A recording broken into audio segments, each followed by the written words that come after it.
Viewers, welcome to my YouTube channel Rana Kaiser Shahzad. उम्मीद है आप खरीद होंगे। आज की बहुत खुशखबरी वाली खबर है दोस्तों। आज की अच्छी खबर ये है कि कुवैत ने जो 31 कंट्री बैन किए थे उनका फ़्लाइट ऑपरेशन दोबारा शुरू करने जा रहे हैं, और साथ साथ वीज़ा को एक्सटेंशन के लिए उन्होंने ओपन कर दिया है। और साथ में आज की दूसरी खबरों का भी अहम खबरें जो एक्सपेक्ट से रिलेटेड है वो भी जानेंगे। इससे पहले अगर आपने मेरा यूट्यूब चैनल सब्सक्राइब नहीं किया तो प्लीज़ सब्सक्राइब कर दीजिए, साथ बेल वाले बटन पे क्लिक कर दीजिए ताकि आने वाली नई वीडियो आप तक आसानी पहुंच सके। तो दोस्तों चलते हैं सबसे पहले आज की।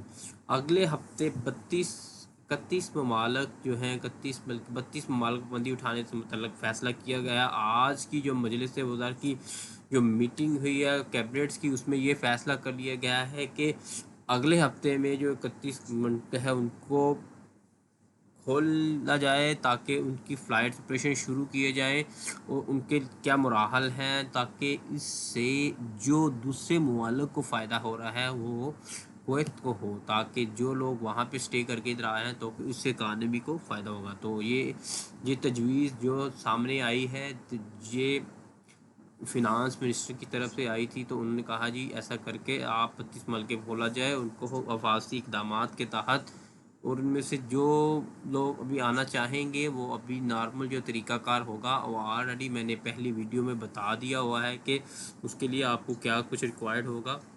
वो तमाम ज़रूरियात, तमाम उसकी जो हदायत है, तमाम जो रिक्वायरमेंट्स हैं आप पूरी करके फिर यहाँ पे आ सकते हैं।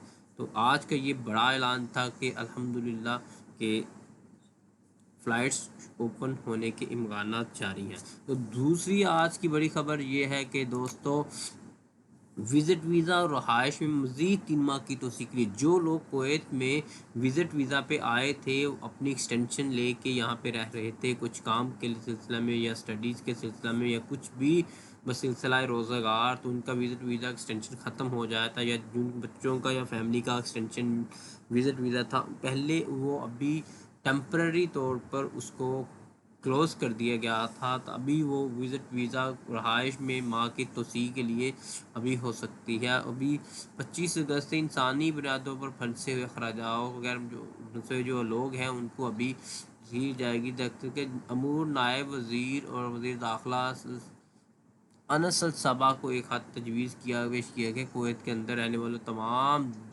दोरों और आयश गाहों की तजवीज़ के लिए 3 माह की मुद्दत के बगैर किसी जुर्माने की अदायगी के इम्कानात हैं। इसमें आपको किसी किस्म का कोई भी जुर्माना नहीं देना पड़ेगा, आपकी तमदीद हो जाएगी।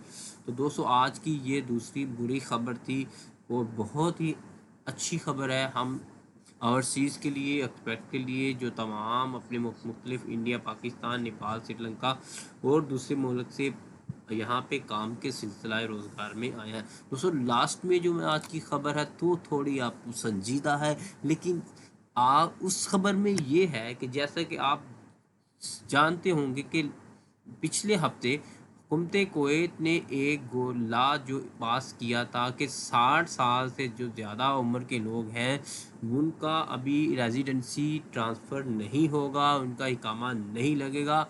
तो आज की खबर में ये बताया है कि आज की जो खबर के मुताबिक पब्लिक अथॉरिटी की जो सिविल इंफॉर्मेशन की जारी करदा ये रिपोर्ट है उसके अदाद शुमार से पता चलता है कि 97,612 लोग ऐसे हैं जो कि इस रूल से तजावज़ात करते हैं कि इन लोगों को 60 साल से ज़्यादा है, जिनके पास डिग्री नहीं है और ग्रेजुएट की, और उनको 2021 में जनवरी के बाद कुवैत छोड़ना पड़ सकता है। तो अदाद शुमार के बाद 15,000 तारक वेतन जिनकी उम्र 60 साल और यूनिवर्सिटी की डिग्री नहीं है, डिप्लोमा सर्टिफिकेट रखने वाले हैं, तकरीबन 99,000 वाला सानवी से रखने वाले हैं। तो इसलिए दोस्तों ये आज की जो खबरें अहम खबरें थी मैं आपके लिए बड़ी तफसील में बयान करने के लिए आपकी खिदमत में हाज़िर हुआ। तो उम्मीद है आज की ये वीडियो आपको काफ़ी मुफीद होगी। तो प्लीज़ अगर आज की ये वीडियो आपको अच्छी लगे तो प्लीज़ अपनी राय, अपना कमेंट्स, अपना सवाल मुझे پوچھ سکتے ہیں، کمنٹس کر کے اپنا سوال بتا دیں، 24 گھنٹے کے اندر میں آپ کو اس کا رپلائی کر دوں گا۔ تو تھینکس فار واچنگ، اپنا بہت سارا خیال کیا، ٹیک کیئر۔